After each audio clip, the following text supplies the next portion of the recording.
Hi, this is Sunday, October 27th, and here is your SkillCheck06 on probability theory. In our first scenario, we have a bucket full of marbles. And we're going to let A be the event that you get a red marble on the first draw, and B the event that you get a green marble on the second draw. The question is, are A and B independent or dependent events? And explain.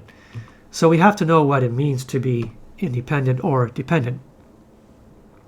So to review, A and B are dependent if the knowledge that one has occurred changes the probability that the other has occurred. Otherwise, they are independent. If you want that in symbols, A and B are independent events if the probability of A given B is just equal to the probability of A. In other words, knowing that B has occurred has no impact on the probability of A. That's the definition of independence. In this scenario, we notice that the marble, after you draw a marble and notice color, it's replaced. So the proportions of red, green, and blue marbles do not change.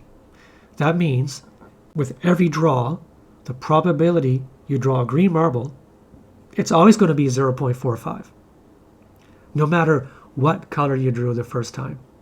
And so the probability of B given A, in other words, the probability that you draw a green marble the second time, given the first one was red, it's just equal to the probability you draw a green marble, so it's 0.45. So because these two probabilities that are shown here are the same, the events are independent. The events A and B are independent. Second question, let A be the event that you first draw a red marble and then next you draw a blue marble. What is the probability of this compound event A? So here, we're using the multiplication rule for independent events. And that states that if A and B are independent, then the probability that both happen is just the product of their individual probabilities. And so we write the probability of A and B is equal to the probability of A times the probability of B. And so here, A is the event that the first marble you draw is red, and the second one you draw is blue. We know those events are independent, and so we can say that's equal to the probability of red times the probability of blue, which is just 0.31 times 0.24. Let me just make a little correction there. Right, so there we go. So in the end you get, it's about 7% probability, or 7 times out of 100. You can expect to get a red one and then a blue one. Next question, let A be the event that you draw 2 red marbles. What is the complement of A and what is its probability? This is a good one. So let's just remember about complement. This is the complement rule, and it might look a bit cryptic, but what it really says is the probability that some event A happens, it's just 1 minus the probability that it doesn't happen. And that, I believe, makes a lot of sense. So the example I gave in class was, it will either not rain today, call that event A, or it will rain today, call it event A complement. If the probability that it will rain is 60% or 0.6, then the probability that it will not rain today is 1 minus 0.6, 0.4. So we're going to use this complement rule here, and we just have to remind ourselves, okay, what is the complement of drawing 2 red marbles? It just, you draw less than 2 red marbles. So either you draw 1 red marble, or you draw 0 red marbles. So what's the probability that you draw 2 red marbles? That's easy to calculate. It's 0.0961, right? Because it's just the probability that the first time you do the draw, you get a red marble, that's 0.31, multiplied by 0.31 again for the second draw.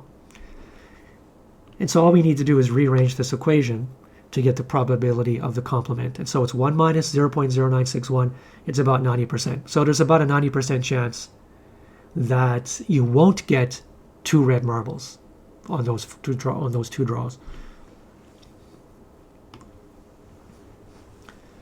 Next question, are the three possible outcomes on your first draw. Sorry, there are three possible outcomes on your first draw. Red, green, and blue, of course.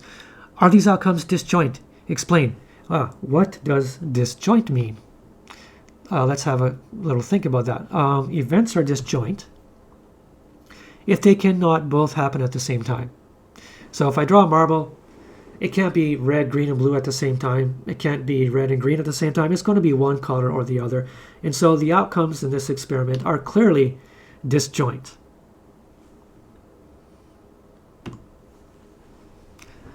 Now, what is the probability that your first draw is red or blue? Now we're talking about or. We're going to draw one marble. Is it red or blue? So here, we're going to appeal to the addition rule for disjoint events. The probability that one or the other occurs is the sum of the two probabilities when events are disjoint. So we say the probability of A or B is just equal to the sum of the two individual probabilities.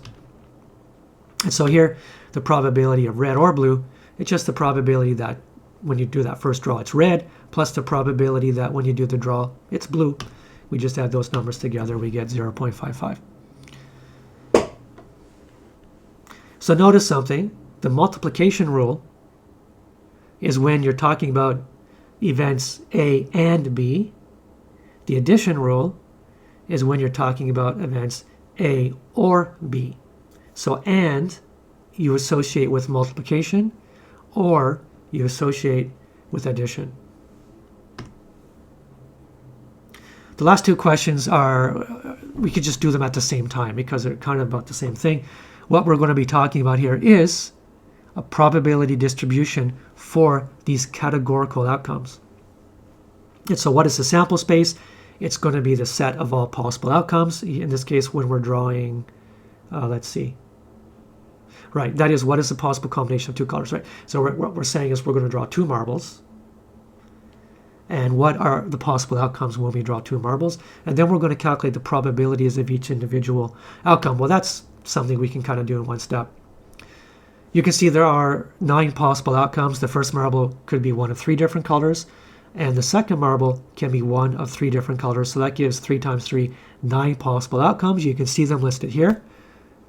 Each one has a probability because the events are independent.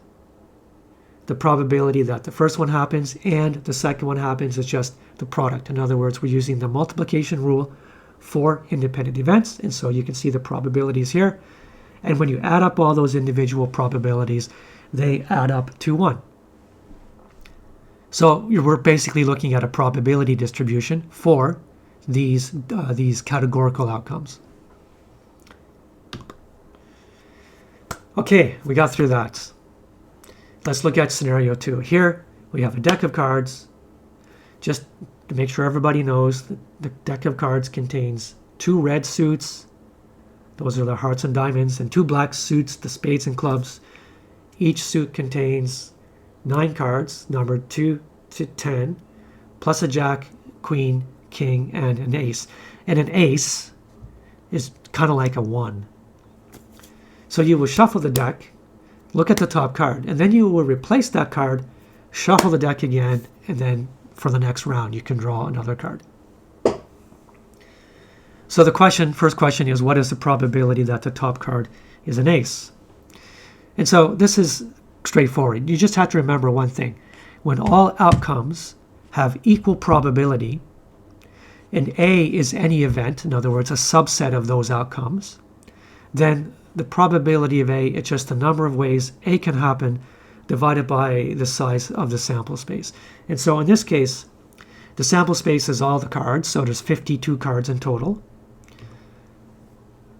And the number of ways event A can happen, well, there's only 4 aces, so there's only 4 ways event A can happen. And so 4 over 52 is the answer. Question 2, suppose you are told that the top card is red. So you shuffle the deck, and you don't look at the top card, but your friend looks, and they say, okay, I can tell you it's a red card. Now, what is the probability that it is an ace? Again, we want to look at the number of ways event A can happen, divided by the size of the sample space. The thing to note here is that the sample space is now smaller because the only possible outcomes are cards that are red because we're told the card is red. And so instead of 52 possibilities, there's only 26. And now also, there's only 2 aces left because 2 of the aces are red and the other 2 are black. So the probability is 2 ways the event can happen, 2 ways we can get an ace, divided by 26, given that we know the card is red, and that turns out to be 0.0769. Notice this probability is the same as the probability you get an ace, which we calculated on the last question. And so this relates to the next one. Are the events A, the top card is an ace, and B, the top card is red, are these independent events? Explain. Well, we just calculated that the probability that the top card is an ace, given that it's red, is the same as the probability that the top card is an ace. And I'm tempted just to go back and show you. So this was the probability you see here that the top card is an ace. Here's the probability that the top card is an ace, given that it's red. And you can see those numbers are the same. And so because of that, we can say that the 2 events are independent because the probability that the top card is an ace, given that it's red, is the same as the probability that it's an ace. And so knowing that the card is red doesn't change the probability. The events are independent. Next question. Are events A and B in questions 3 disjoint and explain? So event A was the event that you draw an ace. Event B was the event that you draw a red card. Are these events disjoint? Well, again, 2 events are disjoint if they both cannot happen at the same time. Here, the events A, the top card is an ace, and B, the top card is red. They are not disjoint because they can both happen at the same time. For example, you can get the ace of hearts, or you can get the ace of diamonds. So that was not too hard. Next, if the top card is an ace, then what is the probability you'll get an ace again if you repeat the game? Well, since we are drawing with replacement, the events are independent. And so the probability that one happens and then the other happens is just the product of their individual probabilities. In other words, we're going to be using the multiplication rule for independent events. So the probability of getting an ace and an ace is the product of the individual probabilities. There's 4 ways to get an ace out of 52 cards. We multiply that number by itself and we get 0.0059. So about 0.6%, pretty low probability there. Next, if you play the game 3 times, what is the probability that you'll get an ace every time? Well, again, the events are independent. So we're looking at the probability of ace and ace again. We just need to calculate the product of these 3 individual probabilities. And so we get a number that's even smaller, a very, very small number indeed. If you play the game 3 times, what is the probability that you'll get at least 1 ace? I will remind you that when the question has the words at least, that is a cue to tell you to use the complement rule. So here, the probability that you get at least 1 ace is a fairly complicated calculation, but the probability of the complement that you get no aces is relatively easy to calculate. So the probability of no aces means no aces the first time, no aces the second time, and again, no aces the third time. So what do we need to do? These are independent events. We multiply their individual probabilities. So the probability you get no aces on any draw is 48 out of 52 because there's 48 cards that are not aces. 4 of them are aces out of 52 cards in total.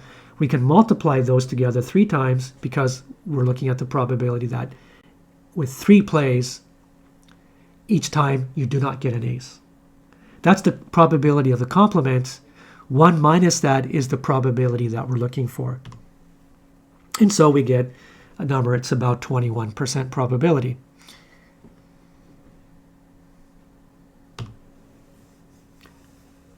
Question 8, what is the probability that the top card is not a face card?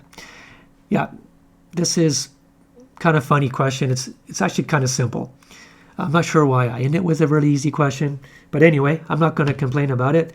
This one's easy because all we have to do again is remember that if the individual events have equal probability, we look at the number of ways the event of interest can happen divided by the total number of outcomes. So it's 40 ways you can get a card that is not a face card. In other words, there's 4 jacks, there's 4 queens and 4 kings. That's 12 cards in total.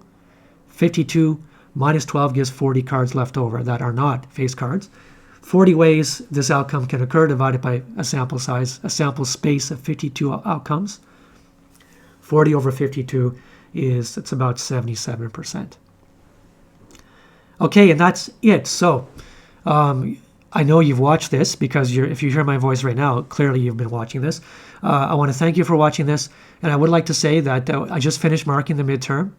And as usual, the distribution of marks is bimodal, meaning about half the class did very well and the other half of the class did very poorly. And I can tell by the ones who did well that those students, most of them, are making use of these skill checks. They're making use of the extra practice questions that I am providing. It's making a difference for you. So good for you. I'm really glad that you do that. I appreciate that. As you know, I want everyone to succeed, but it takes more than my effort. It takes your effort as well. So let me just tell you, you who are watching these skill checks, I really appreciate your efforts. So bye-bye for now. I'll see you in class.